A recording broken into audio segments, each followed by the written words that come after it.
Vamos dar início a mais uma doutrinária. Nesse instante, sempre agradecendo ao Mestre Jesus por mais esta oportunidade de buscarmos aprendizado. E temos um tema importante sobre Jesus e a Samaritana. Está dando retorno. Jesus e a Samaritana. E assim, Mestre, dá a força necessária para entender esse chamado do Mestre Jesus para que todos nós possamos interiorizar o Evangelho, trabalhando os nossos sentimentos, melhorando as nossas condições espirituais e também materiais. Abençoa a todos, Mestre amado, principalmente aqueles que necessitam de auxílio espiritual, e todos aqueles irmãos que hoje passam por situações diversas, principalmente a situação no Rio de Janeiro, que seja amparada, Senhor, por a equipe maior, iluminando, protegendo e fortalecendo. Que a paz ilumine nossos palestrantes, fortaleça, e que assim estejamos aptos a buscar interiorizar o Evangelho do Mestre Jesus. Que a paz esteja com todos, hoje, amanhã e sempre. Que assim seja. Que assim seja. Muito bom. Pronto. Boa noite a todos e a todas. É muito bom estar aqui mais uma vez com vocês, né? Mais um bate-papo. Eu estive olhando no Evangelho, segundo o Espiritismo, a gente não encontra essa passagem de Jesus e a Samaritana. Eu pensei que estivesse no Evangelho, mas não tem. Né? A gente só encontra essa narração na própria Bíblia. E em algumas obras psicografadas, né? Nesse livro mesmo, ó, Pronúncia do Reino, de Valdo Franco, Príncipe de Amélia Rodrigues, tem essa passagem. Ele narra essa passagem aqui, de Jesus e a Samaritana. E a Amélia é bem detalhista. Nesse livro também Contos com Jesus, de Ivone Pereira também, pelo médio Wallace Neves, também tem um capítulozinho de Jesus e a Samaritana. Esse outro livro aqui, Jesus de Nazaré, de Carlo Bacelli, também tem uma parte que fala de Jesus e a Samaritana. Mas no Evangelho nem na Gênesis não tem nada, né? Então eu vou pegar a Bíblia aqui para ler essa parte, que está mais completa do que nos livros. O verso foi João que registrou essa passagem. O discípulo de Jesus, São João, que registrou esse encontro de Jesus com a mulher samaritana. Está no capítulo 4 de João, que começa assim: a mulher de Samaria. Samaria, engraçado que depois da morte de Salomão, as 12 tribos foram separadas. 2 fundou o reino de Judá, o reino do sul. E as outras 10 formaram o reino do norte, com capital em Samaria. O reino do sul tinha capital em Jerusalém. Né? Em Jerusalém. Então veja como aconteceu. Após a morte de Salomão, as 12 tribos, né, se separaram, duas fundou o reino de Judá, o reino do sul, com sede em Jerusalém, que era uma metrópole na época, e as outras 10 formaram o reino do norte, com capital em Samaria.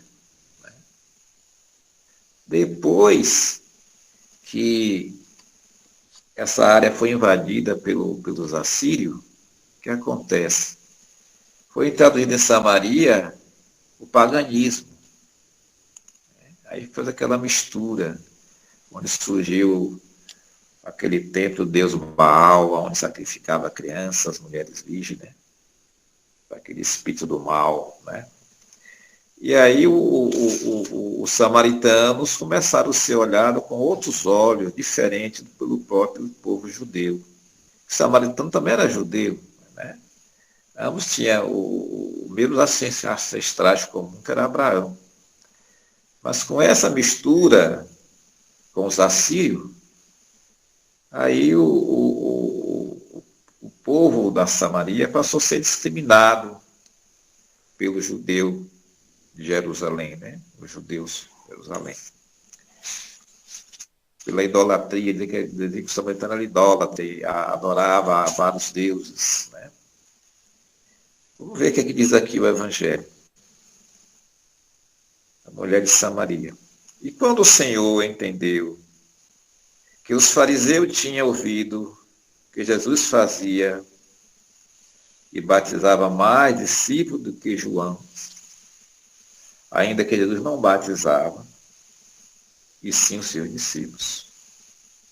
Deixou a Judéia e foi outra vez para a Galileia. E era-lhe necessário passar por Samaria. Os judeus ortodoxos não passavam por Samaria. Eles faziam um caminho mais longe, só para não passar por Samaria. Mas Jesus resolve passar por esse caminho mais curto, que passava por Samaria. Vamos lá. Era necessário passar por Samaria. Foi, pois, numa cidade de Samaria chamada Sicar, junto das herdades que Jacó tinha dado a seu filho José. E estava ali a fonte de Jacó. Jacó foi que teve 12 filhos, e cada filho formou uma tribo, né? Os 12 tribos de Jacó, os 12 filhos de Jacó. Ali estava a fonte de Jacó. Jesus, pois, cansado do caminho, assentou-se assim junto da fonte. Era isto quase a hora sexta. A hora sexta é meio-dia.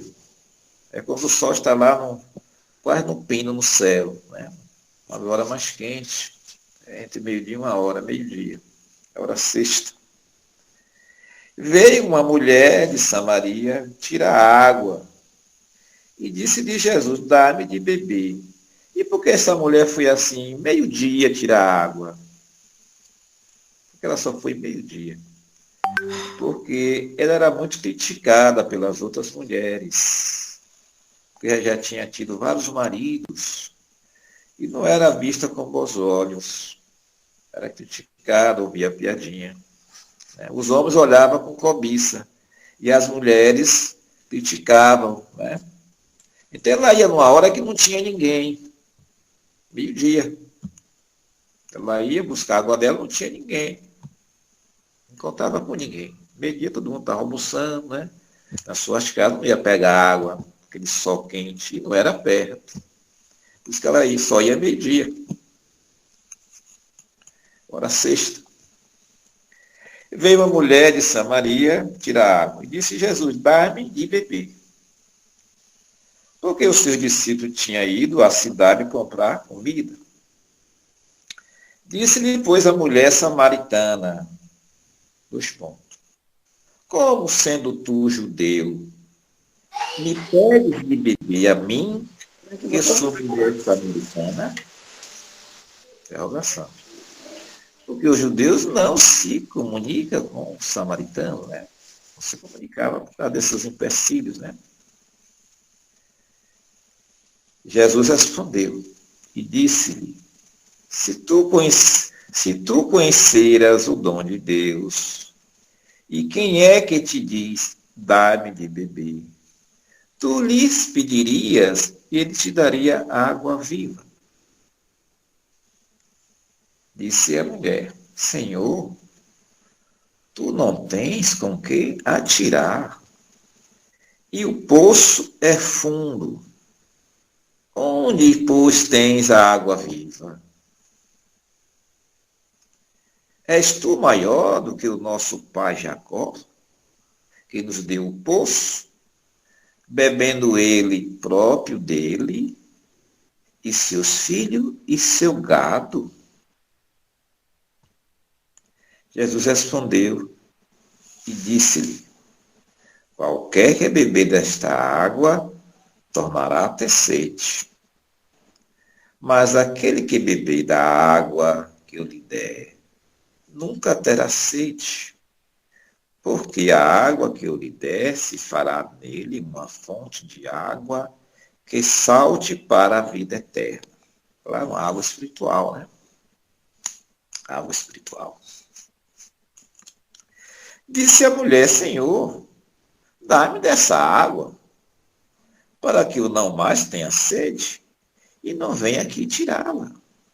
Ah, que bom, né? Ela entendeu literalmente. Disse-lhe Jesus: vai, chama o teu marido e vem cá. A mulher respondeu e disse: não tenho marido. Disse-lhe Jesus: disseste bem, não tenho marido. Porque tiveste 5 maridos, e o que agora tens não é teu marido. Isto disseste com verdade. Ela já estava no 6º, né, relacionamento. Né? Disse-lhe a mulher: Senhor, vejo que és profeta. Nossa, aí conversa vai, conversa vem. Aí chega na parte da adoração. Nossos pais adoraram neste monte Garazim. E vós dizeis que é em Jerusalém o lugar onde se deve adorar. Disse-lhe Jesus: mulher, porque ela falou que vós dizeis, porque Jesus era judeu. E quem dizia isso eram os judeus que dizia isso. E Jerusalém era o lugar de adorar, o lugar verdadeiro, né? Que só lá tinha sentido, no outro lugar não. Então ela faz tudo de certo, que ele era judeu. É. Disse-lhe Jesus: mulher, crê-me, que a hora vem em que nem neste monte, nem em Jerusalém, adorareis o Pai. Vós adorais o que não sabeis, nós adoramos o que sabemos, porque a salvação vem dos judeus. A salvação vem dos judeus. Ele era judeu, né?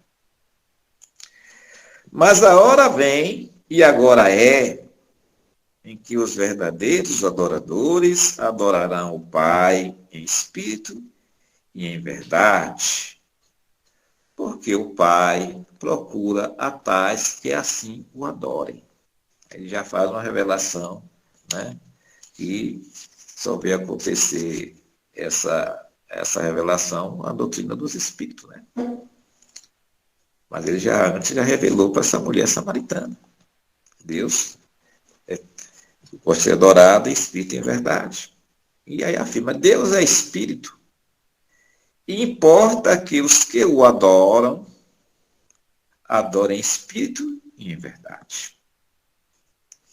A mulher disse-lhe: eu sei que o Messias vem. Quando ele vier, nos anunciará tudo. Veja que a vinda do Messias era super conhecida por todos aqueles povos. Mesmo não sendo os judeus ortodoxos, mas todos eles conheciam essa profecia. Que vinha o Messias, né? Só que ninguém sabe quando. Né? O sinal da vinda do Messias era João, a vinda do Elias. Este era o sinal que tinha para a vinda do Messias. Né? A vinda de João. E João já tinha vindo. Né? Só que eles não perceberam isto. Que João já estava na terra e pensava que vinha Elias com o mesmo nome de Elias. Né? E não com o nome de João. Né? Jesus disse: eu o sou. Quando ela fala assim, ó, a mulher disse-lhe: eu sei que o Messias vem, e quando ele vier, nos anunciará tudo.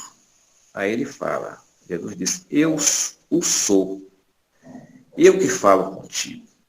Então a gente vê Jesus falando pela primeira vez que ele era o Messias. E para uma mulher, eu sou o Messias. Ninguém sabe em que período isso aconteceu. Se foi logo no início do seu messianato, se foi no meio ou se foi no fim. Né? Você sabe que para essa mulher ele revelou a sua identidade. Né? Do Messias esperado, tão divulgado nas Escrituras. E nisto vieram os seus discípulos e maravilharam-se de que estivesse falando com uma mulher, porque não podia, né? Era a regra, era a cultura, a mulher não se dirigir ao homem. Né? Mesmo casados, andavam pelas ruas separados por distância considerável, né? E não conversavam, parecia dois estranhos. Então, os discípulos se maravilharam de ver ele conversando, né, com uma mulher. Todavia, nenhum lhe disse, que perguntas? Ou, por que falas com ela? Ninguém perguntou nada. Simplesmente viu e ficou caladinhos, né? Veio só na mente de cada um, né? Estranho, ele está conversando com a mulher. Isso é da cultura daquele povo, não se dirigir. Conversa, mulher, na rua. Né? Deixou, pois, a mulher o seu cântaro e foi à cidade. E disse àqueles homens, vede um homem que me disse tudo quanto tenho feito. Porventura, não é este o Cristo? Eu não vou dizer o Cristo, porque naquela época Jesus não era chamado de Cristo. Não era. Cristo foi depois de Paulo. Então, o certo aqui é dizer, não é este o Messias? E não o Cristo, porque 3 meses viveu ali, nenhum mês foi chamado de Cristo. Era o Messias. Cristo foi depois de Paulo. Paulo que botou Jesus Cristo. Infelizmente, a gente vê muitas coisas nos livros, mas não está certo, porque ele não era chamado de Cristo naquela época. Cristo quer dizer ungido em grego. Né? Então, foi Paulo que fez essa aliança, Jesus Cristo. Mas antes era só Jesus, o Nazareno, o Messias, para aqueles que conheciam as profecias. E quem não conhecia chamava só o profeta de Nazaré. Simplesmente isso. Aí está aqui, ó. Não é este o Messias? Soa bem melhor, porque o Cristo foi depois de Paulo de Tarso. Bem depois de Paulo de Tarso, né? E saíram, pois, da cidade e foram ter com ele. Começa a abrir bem a Bíblia católica, a tradução católica, então. Tem muitas coisas que eles anteciparam, né? Botaram por conta própria. Então, vejamos, essa narração está aqui na Bíblia, de João Ferreira. Né? João Ferreira. Esse mesmo João. Onde ele narra essa passagem. João Ferreira de Almeida. Isso mesmo. Uma edição com a revista corrigida da Sociedade Bíblica do Brasil. Então, está aqui essa narração. Procurei no Evangelho, não encontrei, procurei na Gênesis, não encontrei, né? Também não fui nas outras obras, né? Mas tem alguns livros que narram essa história, esse encontro maravilhoso, né? Agora vejamos como era o relacionamento dessa mulher na sua casa. Ela já tinha tido 5 maridos, 5 relacionamentos. E ela não vivia bem, né? Porque a mulher hebreia, que não se casava ou tivesse um relacionamento que não se desse em casamento, ela era muito criticada, né? E muito perseguida pelas outras mulheres, que ficava com ciúme de seus maridos ter envolvimento com essas mulheres. Né? Então, ela já sofria muito, né? Triste, né? Daquela vida que ela levava. O seu marido atual era muito bruto, ignorante, não tratava ela bem. Nesse dia mesmo, tinha pouca água, ela tinha separado uma caneca justamente para ele, né? Para ele beber quando ele chegasse da lida. Além do banho que já tinha estado preparado, né? Tudo isso, quem cuidava até do banho, tudo era a mulher. A mulher era submissa realmente. E nesse caso dela ainda pior ainda. Aí ele chega e só encontra aquela caneca de água. Ela tem pouca água. Vai buscar água. Ela fala, marido, por que você não dá um pulinho lá? Acho que é Uniel o nome dele. Dê um pulinho lá para pegar água, fica distante. Né? É que eu estou cansada desse momento aqui da casa, né? Tá em ordem. Não, a obrigação é sua de buscar água. E vai pegar água que eu estou com sede, eu quero mais água. Aí ela vai pegar água, meio-dia, né? Justamente a hora sexta. Ela vai pelo caminho matutando e reclamando, né, da vida que ela levava, né, de humilhação, né, de escravidão. Né. Mas quando ela chega lá e vê aquele senhor sentado à beira do poço, que dirige a ela a palavra deve de beber, como eu narrei aqui, ela toma um susto. Quando ele encara ela dos olhos, ela sente uma sensação diferente. Acho que ele faz a limpeza nela. Porque aquele mal-estar, que ela tira, some. Com o simples olhar que Jesus deu nos olhos dela, né, e olhou bem nos olhos, foi suficiente para Jesus colocar uma energia diferente naquele ser. Ela sentiu logo diferença. Né? Aquela mágoa sumiu, aquela tristeza sumiu. Ela sentiu algo diferente em seu estado de espírito. Isso ajudou muito. E depois desse diálogo que ela teve com ele, ela sai correndo e deixa o vasilhame lá e volta com a multidão de gente, inclusive o marido, que acompanhou também.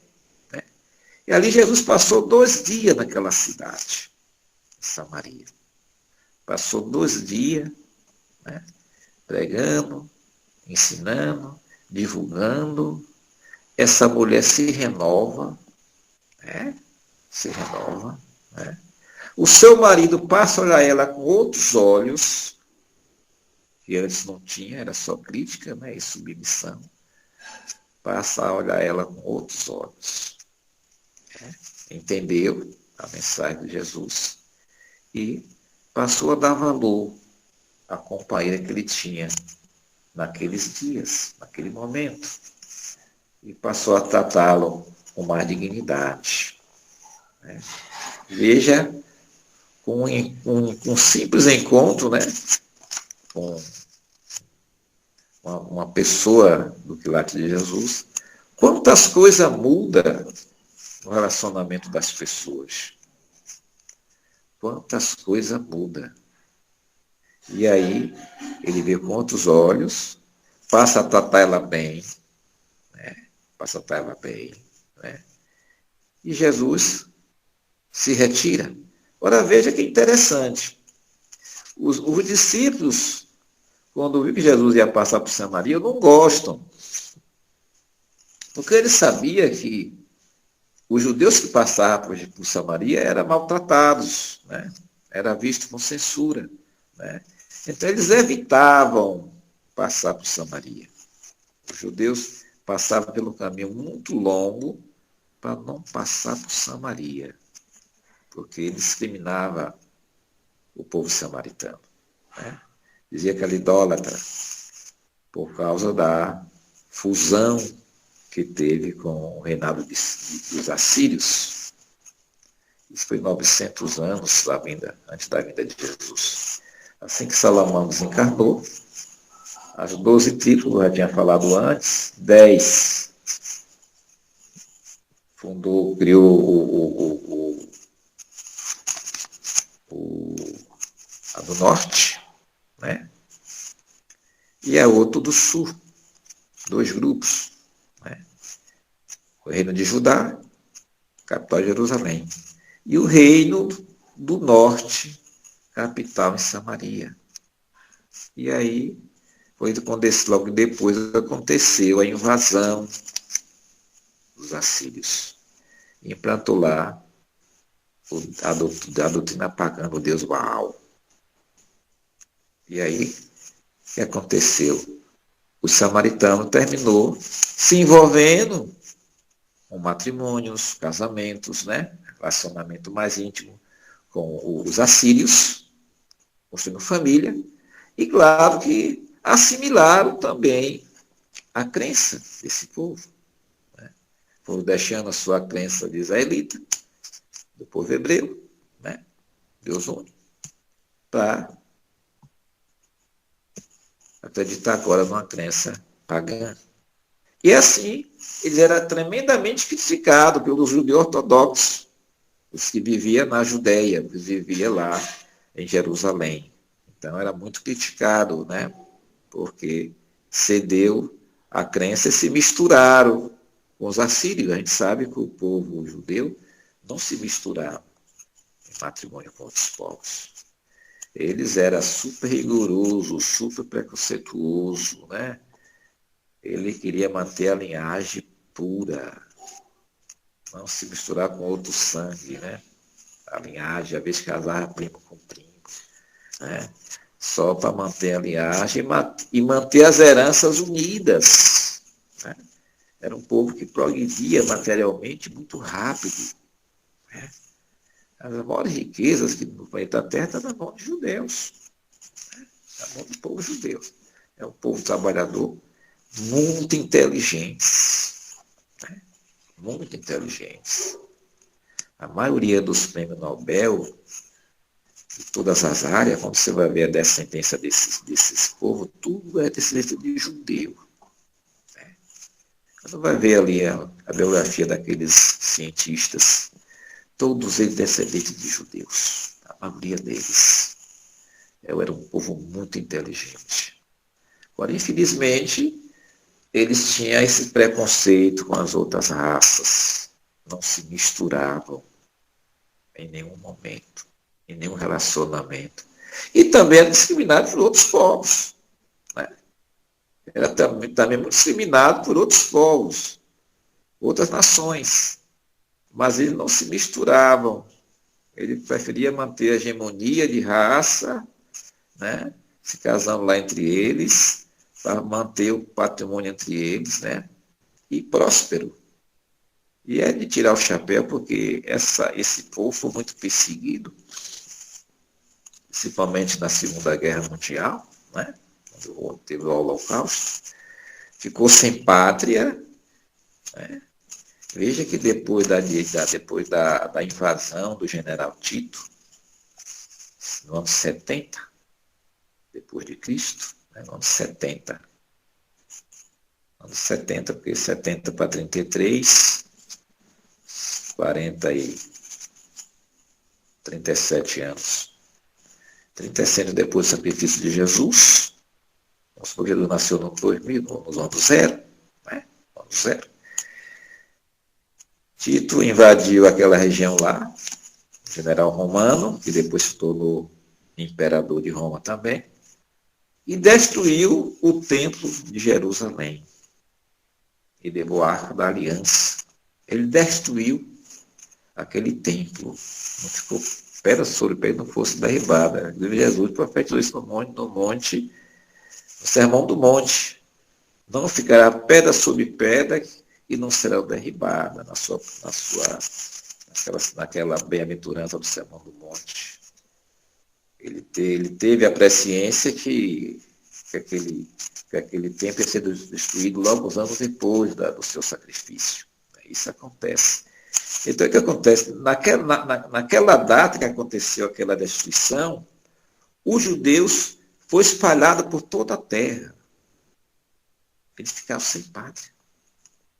Os judeus voltaram para Jerusalém depois da Segunda Guerra Mundial, quando foi criada a ONU, e a ONU criou o Estado de Israel. Eles votaram. Olha quantos anos. 1900 e tantos anos, né?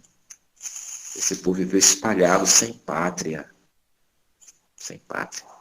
Hoje está lá o povo de Israel, né? Aquele secretário, perseguindo lá o povo na Palestina, né? E também é descendente, né? Ancestrais igual a eles, mas é discriminado, né? Não quer ceder. Os outros também têm a sua pátria, a Palestina, na faixa de Gaza. Então, vejamos, foi um povo sempre assim, briguento, né? Orgulhoso, né? Mas importante é que Jesus deixou a mensagem através daquela mulher, a primeira missionária mulher a fazer uma mensagem, né, do Messias foi a mulher samaritana. A mulher samaritana. No pinto do meio-dia. Era a hora que ela ia pegar água para não ser criticada pelas outras mulheres. Né? E ela não sabia o que estava aguardando naquele dia, que ela não queria ir. Né? Só foi porque o marido forçou. Vá buscar minha água, que eu estou precisando. Aí ela foi meio emburrada, zangada, reclamando pelo caminho. Quando chega lá, vê aquele mancebo bonito, né, sentado lá, esperando ela chegar para pedir água, como você viu aqui a narração, dá-me de beber. Né? E aí ele fala, se você conhecesse quem te pede de beber, né, ele te daria água vivas. Água viva, certamente, para todos nós, é água espiritual. Né? Porque sede a gente sempre vai ter sede, não importa, mas aquela sede instantânea, aquela sede das coisas, né? Aquela ânsia de ter as coisas, né?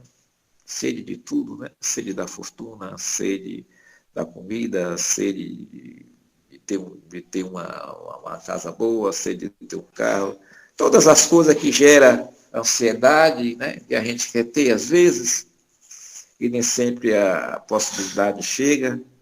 Isso tudo é sede. Né? E com a sede, com a água espiritual, a gente vai contornando estas coisas. A gente passa a ver essas coisas como coisas supérfluas, né? Que não é tão importante em nossas vidas. Né? Não é tão importante em nossas vidas. Então, água viva, no meu entender, e muita gente, é água espiritual. A água que sacia a sede dos desejos, dos infinitos desejos, né? Desejos que não param mais de vir à tona. Né? E muitas vezes a gente pede até hora de sono, por causa daquela coisa que martelou na nossa mente, a gente quer obter. E às vezes não tem a paciência de esperar, né, a hora acontecer daquilo vir em nossas mãos. Né? A gente às vezes quer para já. É segunda-feira, quer que já seja sexta, para descansar o final de semana. E não curte a segunda-feira, não curte a terça, não curte a quarta, não curte a quinta. Vai curtir melhor a sexta. Mas a gente quer ter o tempo passar relâmpago. Né? É comum as pessoas começarem a trabalhar na segunda e já querer que seja sexta-feira logo. Né? E às vezes já tem os seus programas de final de semana que não perde. E aí fica ansioso para chegar sexta-feira logo.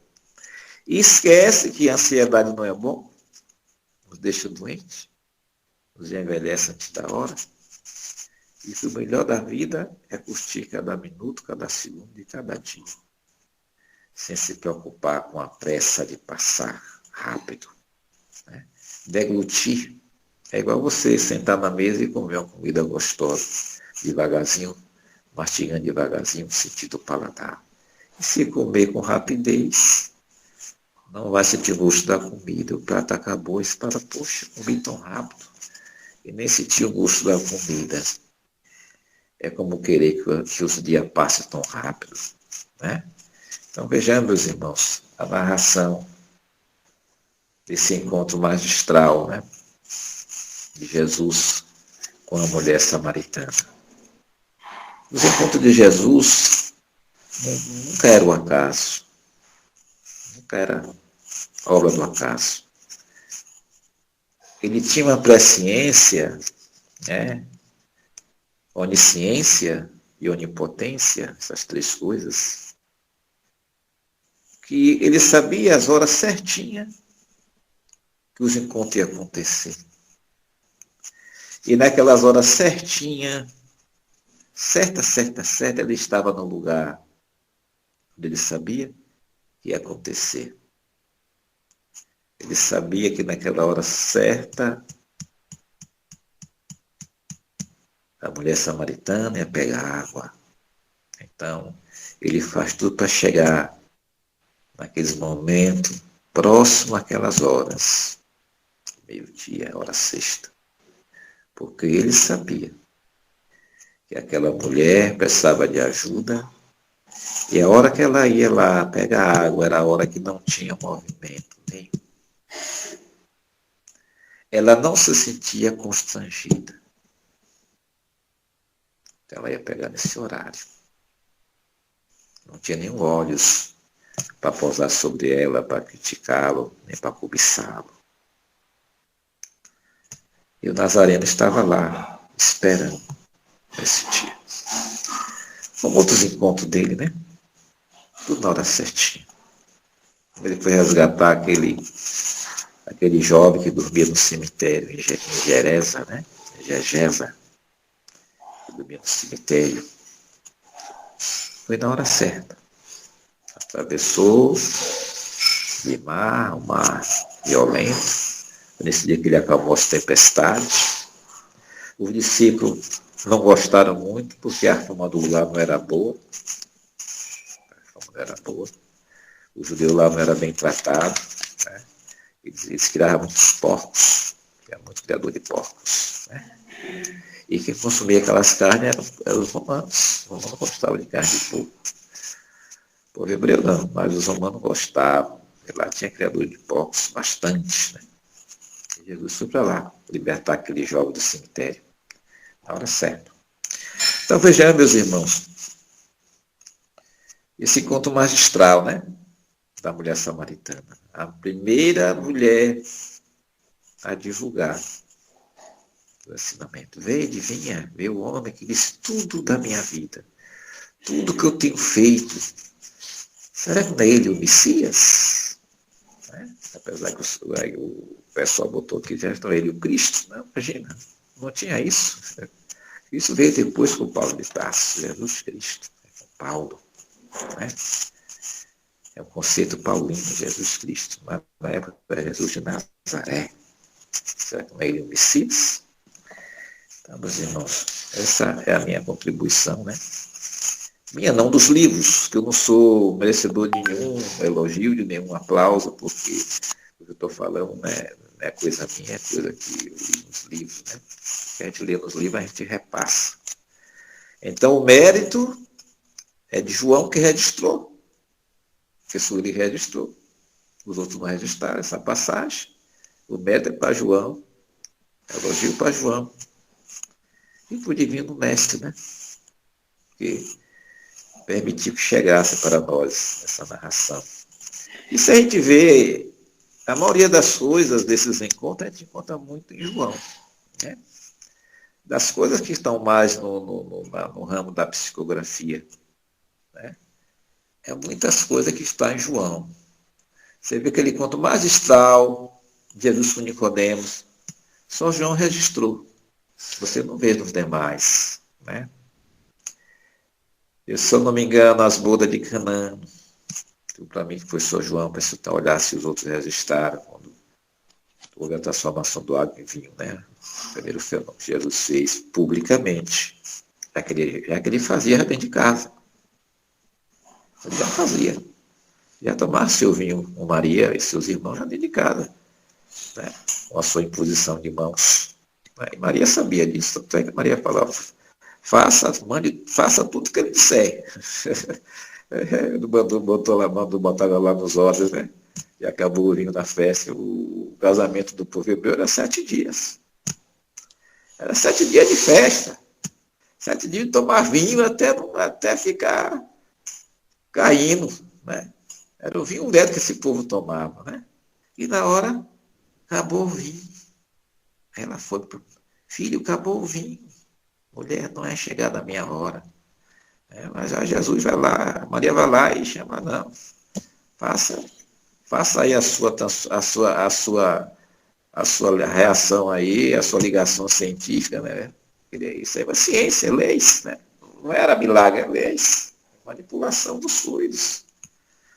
E aí surge aquele vinho saboroso, que até eles dizem, mas rapaz, você deixou o vinho melhor por fim, né? Primeiro dava o vinho melhor, para depois vir o vinho inferior, quando eles não estavam mais nem sentindo mais sabor, vinha o vinho mais peba. Mas nesse dia foi o contrário, se viu o vinho ruim e deixou o melhor vinho para o fim da festa. Então vejamos, meus irmãos, como era as maravilhas desse ser, né? Tudo na hora certinha, né? Nem um pouco mais tarde, nem um pouco mais para frente. Até o encontro com João Batista teve a hora certa, né? Nem um dia após, nem um dia anterior. Foi um encontro no dia certinho, aquele encontro magistral com João e Jesus no Rio Jordão. E assim, toda elogio, toda a gente endereça para Jesus, endereça para João, endereça para esses espíritos que usa a mão dos médios, né? Usava a mão de Divaldo para deixar coisas brilhantes para nós. Esse livro mesmo é Divaldo Franco, pelo espírito de Amélia Rodrigues, Primícia do Rei, não é? É um livro gostoso de ler. Ela é bem detalhista, bem minucioso, bem narra as coisas no mínimo detalhe. A gente lê, entende, a gente viaja, né? A gente viaja no tempo, né? Esse outro aqui que eu já mostrei, Encontro com Jesus, de Ivone Pereira, aqui é de Amélia Rodrigues, o outro. Pelo médio Hélice Neves. Esse médio Hélice Neves. E se esse outro aqui, ó, é de Carlo Bacelli. Carlo Bacelli, ainda é vivo, né? É um médio mineiro, é de Nazaré. Tá? Agradecer e bater palma para esse povo, elogio para eles, porque é através dessas fontes que a gente se complementam, né? Se completam as obras da codificação. Então, muita paz e muita luz. Viva Jesus nos nossos corações. E elogio para Jesus. Para mim, não. Eu não sou merecedor de nenhum elogios. Muita paz. Pois é, essa trajetória de todos nós. E até nos dias de hoje ainda encontramos fariseus, samaritanos, nós temos alguns doces,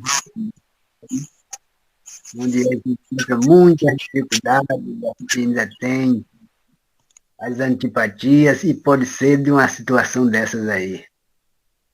Então a gente vai buscando essa transformação, vai se melhorando cada dia mais. Alguém deseja fazer alguma pergunta, fazer algum comentário? Tem alguns minutos. Complementar, tem muita coisa a se falar da mulher samaritana com Jesus, né? Eu não esgotei o assunto, não, né? Parabéns, seu Evaristo. Falar do Mestre Jesus é divino, soa com raios de luz. E o senhor explica muito bem mesmo. Parabéns. Amo as suas palestras. Vem, volta sempre. Obrigado.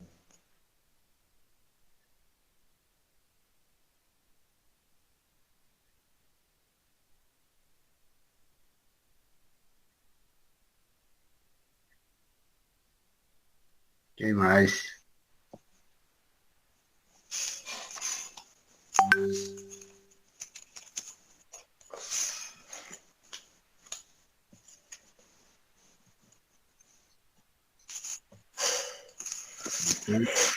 Seu Evaristo, eu quero parabenizar a sua belíssima explanação, muito esclarecedora. Muito obrigada, gratidão.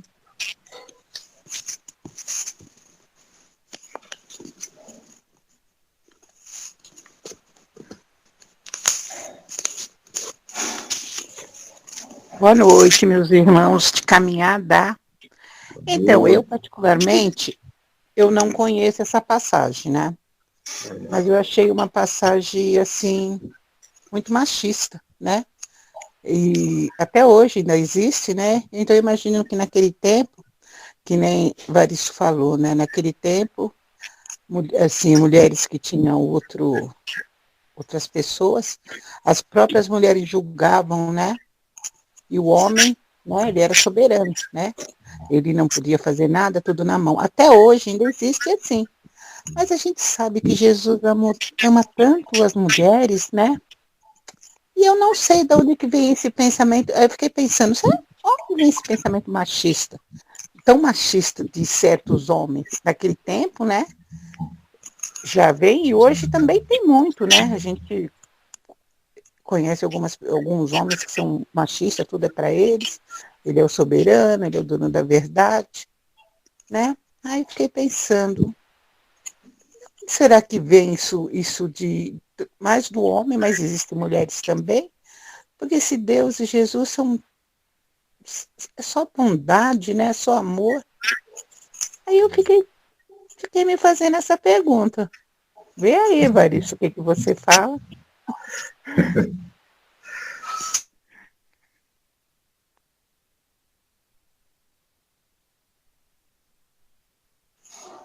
É disso que está falando, né? É Não foi disso. isso ou disso? Obrigado. Obrigado pela sua opinião. Vejamos, né? Os homens naquela época eram machistas, como hoje também tem um machista, né? Tem um machista, tem um homem que acha que o lugar da mulher é na cozinha, né? Tem um homem que acha que a mulher está competindo com ele no seu emprego. A gente temos mulheres que é presidente de empresa, mulheres que é deputada, mulheres que é vereadora, que é prefeita. A mulher conseguiu, pelo menos, sair desse casulo de doméstica e dar os primeiros passos, né? É preciso, sim, que dê os primeiros passos. E naquela época, a mulher era mais ainda presa do que hoje, né? Hoje, pelo menos, a gente vê a mulher no campo do trabalho, né? Em paralelo com o homem. Mas isso só vai mudar através das encarnações. Porque a gente sabe que o espírito burila os dois sexos. Né? Uma hora ele vem como homem, outra hora ele vem como mulher, conforme a necessidade do espírito. Vai chegar um tempo que o machismo vai diminuindo, porque a própria evolução vai correspondendo para isso. Né? É questão de tempo, né? Mais tempo um pouquinho. Porque eles pensam que é homem e vai ser, e não tem ideia das vidas sucessivas, a maioria deles, né? Mas se engana, porque uma hora ele vai vir no sexo feminino para aprender, para ter a percepção, a sensibilidade que as mulheres têm, né? Adquirir essas qualidades, essas virtudes. E a mulher também vem como homem para aprender também as coisas, as qualidades, as virtudes que o homem aprende no sexo masculino, né? Então, não é privilégio nascer homem nem nascer mulher, né? É apenas o momento do processo sucessivo, né? Que cada um está designado aqui naquele sexo, né? E, por incrível que pareça, ainda tem discriminação, né? Apesar que não se compara com os tempos atrás, onde a mulher era regrada só a procriar, né, a ter filhos e cuidar do lar. Né? E naquela época lá do povo hebreu, né, as mulheres casavam, eram obrigadas a ter filhos. E filhos varãos. E quando tinha mulheres, os homens não gostavam muito, porque ele queria filho varão. E quando a mulher, por algum problema genético, não tinha filhos, o marido devolvia a esposa para os pais. Não ficava com ela. Como se a culpa fosse dela, né? Como se a culpa fosse dela. Olha o tamanho de ignorância. Isso. Ele devolvia para os pais e ainda tomava o dote. Né? E tinha a coisa do dote. Né? O cigano aqui no não tem um dote, como um cigano no caso, o pai da noiva paga o dote para o pai do marido, né? Ainda tem que pagar o dote. Então, além de devolver a filha, ainda pediu o dote de volta, porque não gerou filhos, né? E tinha que gerar filho homem, de preferência homem, o primogênito tinha que ser homem. Ainda tinha toda essa história. A mulher era muito pressionada nesses termos. E além de casar, tem que ter filho e tem que vir um homem logo. Olha que ignorância, né? Então, Isso. foi. Isso, eles deveriam, naquela época, ter descoberto cientificamente que o responsável pelo sexo da criança é o pai, não é a mãe. Mas não sabiam, porque o homem tem os cromossomos XY, a mulher XX. Quando o homem libera X, nasce mulher. Quando o homem libera Y, nasce homem. Mas só que não sabiam, né? Você mesmo assim, você deu agora aula de biologia, de genética. Da enfermagem, quando Quando estudei, veio o homem, era culpa do próprio homem, não é verdade? a bomba do homem. Era. Porque se o homem tinha os dois cromossomas de gene diferente, né? A mulher só tinha um igual, não é isso? A Então, mulher tem 2 cromossomos, XX. O homem tem 2 cromossomos, o Y e o X.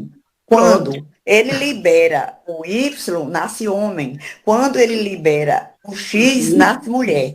mas então era ele que era o responsável. Só que ele não sabe. Ele que era responsável. Só que era tão tapadinho que não sabia cientificamente. Assim como hoje, muitas pessoas não sabem, quanto mais naquela época, que o espermatozoide é teleguiado pelo espírito. Né? O espírito teleguia o espermatozoide para vir o sexo que ele quer que venha, para cumprir a necessidade daquela encarnação. Não é verdade? Não é, a coisa não é assim ao acaso.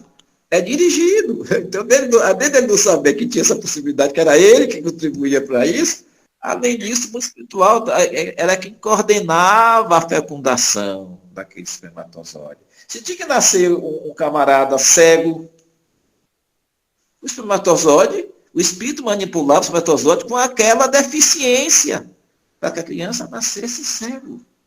Porque tinha que reparar. Ele fez mau uso das suas vistas, em época passada, e agora ele vai vir sem a visão, para dar um freio nas suas maledicências.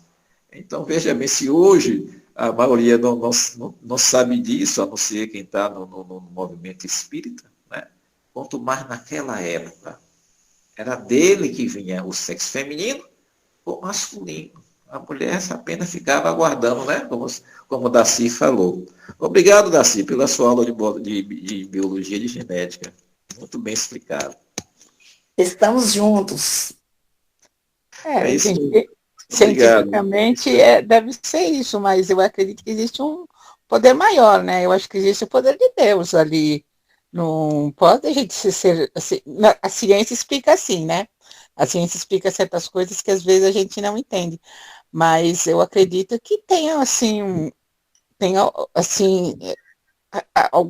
alguma coisa, vai nascer menino, vai nascer menina.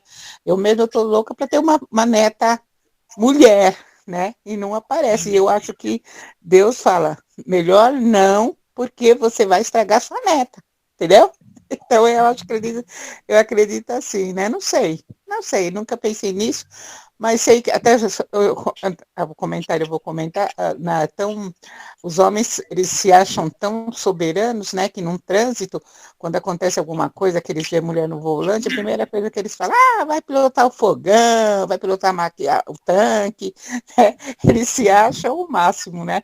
Como se eles não errassem, né? Não fizessem nada, sendo que a estatística é muito mais desastre com homens, né, com mulher. E até para vender um carro, quando fala que é de mulher, é mais fácil de vender, é mais rápido, e a pessoa fica mais satisfeita. É só isso que eu queria comentar, gente. Contribuiu bastante aí, porque realmente as mulheres não se envolvem muito em acidente. Tanto é que quando vai fazer um seguro, o seguro prefere até que a dona seja mulher, porque não vai provocar sinistro. Né? É isso aí, a mulher respeita mais, né? É mais cautelosa, né? É isso aí, obrigado pela complementação. Boa noite, Evaristo. Evaristo, a respeito aí do trânsito também, que o pessoal tocou, mas está mudando, viu? Eu recebo várias fechadas de mulheres, viu? Está muito relativo agora.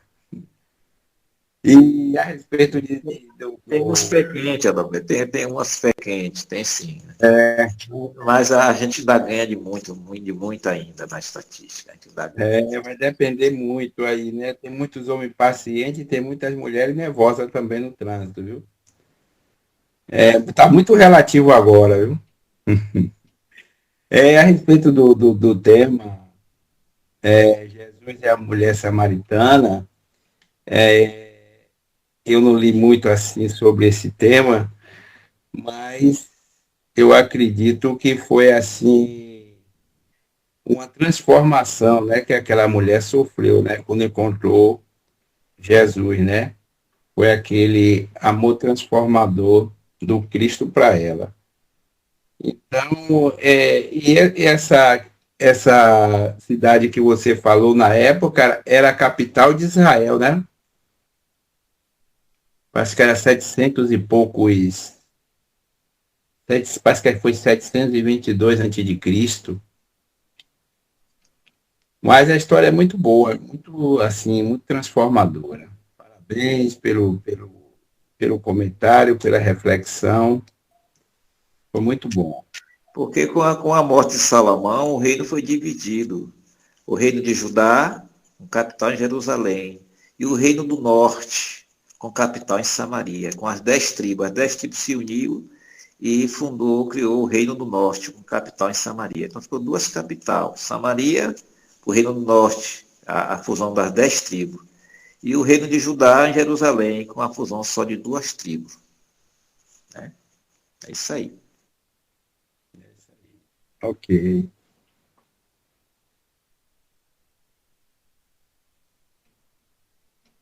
Muito bem.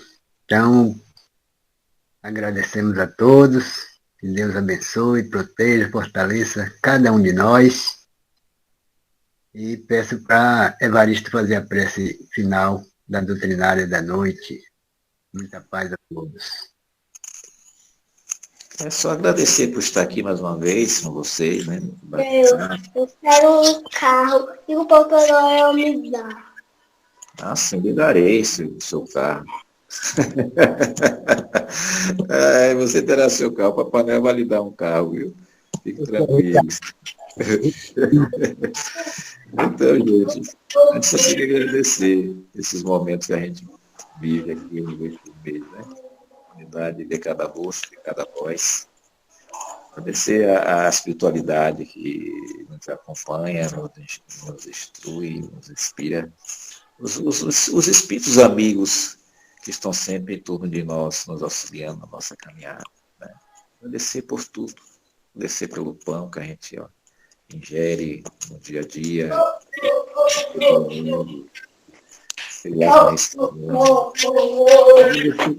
Por toda a natureza que está em nosso redor. Né? Isso é só gratidão. É só gratidão. A gente já recebe tudo do plano superior, que é só agradecer. Assim, Jesus, amigo, companheiro, dada a nossa atividade da noite. Nós que estamos. Santificado seja o vosso nome, venha a nós o vosso reino, seja feita a vossa vontade, assim na terra como nos céus. O pão nosso de cada dia, dá-nos hoje. Perdoai as nossas ofensas, se assim perdoarmos aos nossos devedores. Não nos deixe cair em tentações, mas livra-nos, Senhor, de todo mal, porque vosso é o reino, o poder agora para sempre. Muita paz para todos nós encarnados e para todos os desencarnados que está entre nós. Muita paz e boa noite para todos vocês.